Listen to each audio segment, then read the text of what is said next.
Number 5 on this list paid a man enough to own a house, a car, and support a family of 4.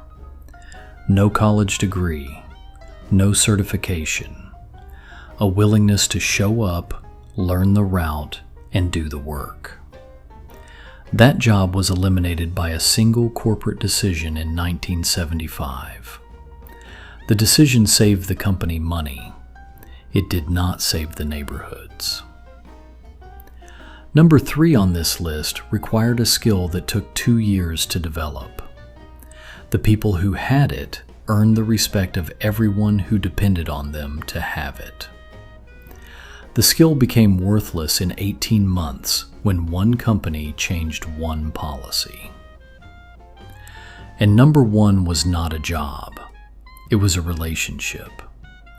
A relationship between a man and a neighborhood that took a generation to build and was replaced overnight by a 1-800 number.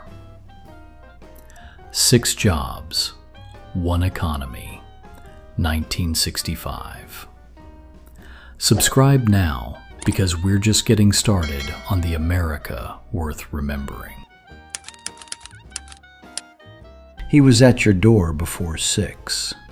Glass bottles, 2 quarts of whole milk, 1 of orange juice. He took the empties from the wire rack on the porch. He had been coming to this house since your parents moved in. He knew your family by name.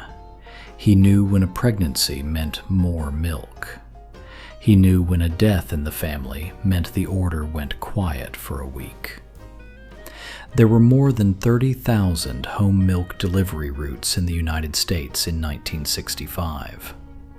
The milkman was employed by a local dairy.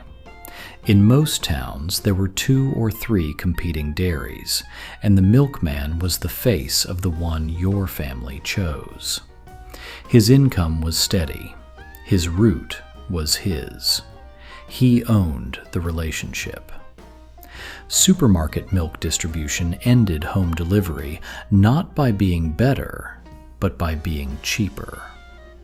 The price difference was 11 cents per quart.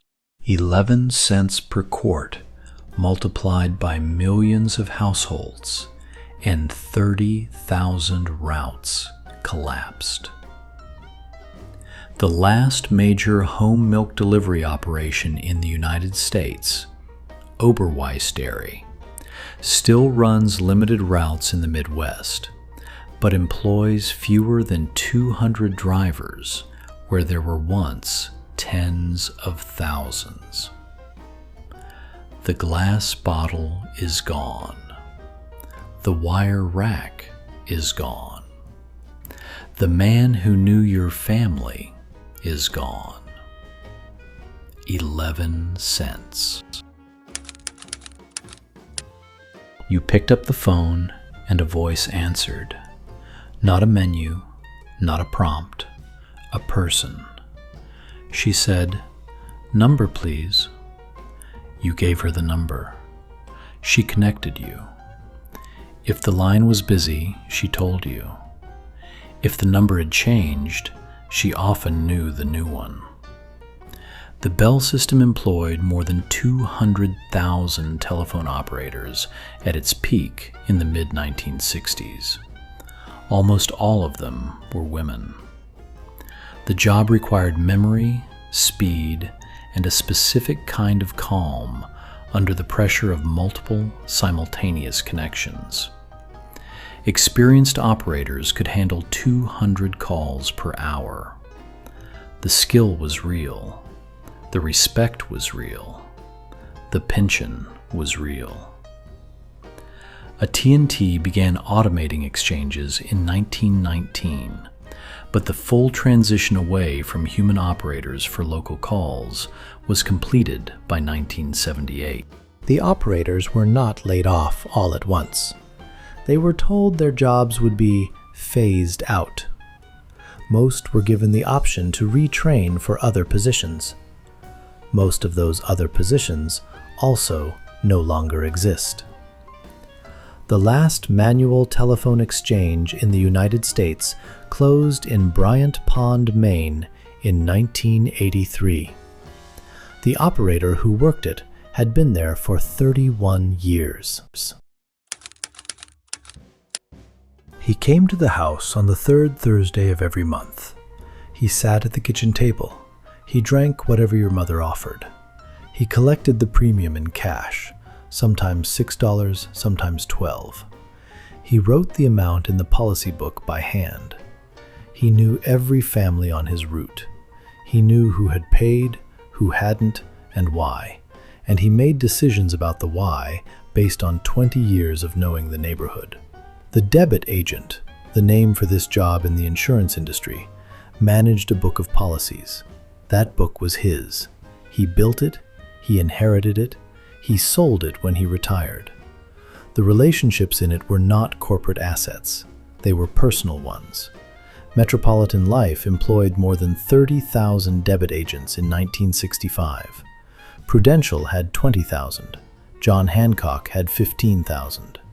Direct mail campaigns began replacing them in the early 1970s. The computer made their record-keeping redundant. The 1-800 number made their presence unnecessary. By 2000, the debit agent had effectively ceased to exist as a profession. The insurance industry was more efficient. The neighborhoods lost a man who knew them. Before we go any further, I want to ask you something. One of these people came to your house when you were a child, or your parents talked about one of them. Tell me in the comments, which one? What you remember about them? One detail, the way they knocked, something they always said. I read every single one. The set went dark on a Tuesday evening. Your father called the number he had. The repairman came on Thursday. He carried a bag of tubes. He pulled the back panel off the set, put his meter leads to the components, and replaced 3 tubes. 45 minutes, $12. The set worked for another 7 years. Television repair was a skilled trade that employed more than 100,000 technicians in the United States in 1965. The work required understanding of electronics at the component level, not the ability to swap one board for another, but the ability to diagnose which component had failed and why. That diagnostic skill, reasoning from symptoms to cause to solution, was exactly the kind of intelligence that could not be automated. It was not automated. It was eliminated. Solid-state television sets, introduced in the late 1960s, were cheaper to manufacture and cheaper to replace than to repair. By 1975, it cost more to repair a television than to buy a new one. The repair trade did not lose to a better technology. It lost to a pricing structure that made repair economically irrational. 100,000 skilled technicians, gone in a decade. You called the number in the back of the catalog. A person answered. You gave her the catalog number, the color, the size. She read it back. She told you when it would arrive. If something was out of stock, she knew what was close. If you had ordered before, she had your address. The call took 4 minutes. The system worked because the person on the other end was trained to know the catalog the way a librarian knows a collection. Sears employed more than 20,000 catalog order representatives at peak operations in the 1960s. Their training took 6 weeks. The knowledge they accumulated over years on the job was institutional. It lived in the people, not in a system. Sears moved catalog order processing to automated phone systems beginning in 1991. The catalog itself was discontinued in 1993. The 20,000 jobs went with it. The last Sears catalog order representative took her last call sometime in 1992 and probably didn't know it was her last. He drove to the house. He parked in front. He came in and sat on the edge of the bed and put his hand on your forehead before he opened his bag. He asked your mother what she had seen. He listened. He looked. He made a decision. He left a prescription written in his handwriting and told your mother to call him if anything changed. He meant it. She could. The house call accounted for 40% of all physician-patient contacts in the United States in 1930. By 1965, it was still 20%.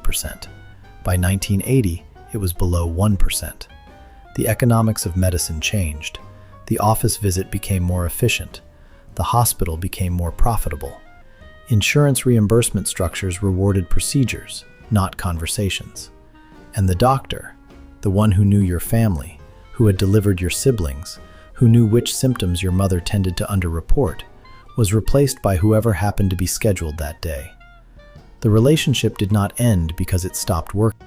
It ended because the system that paid for medicine decided that relationships were inefficient. Which one of these was part of your family's life growing up? The milkman? The doctor? The man who came to the house? Tell me in the comments. Name the person if you remember them. I want to know what we had. Subscribe, because there is a lot more of this country left to remember.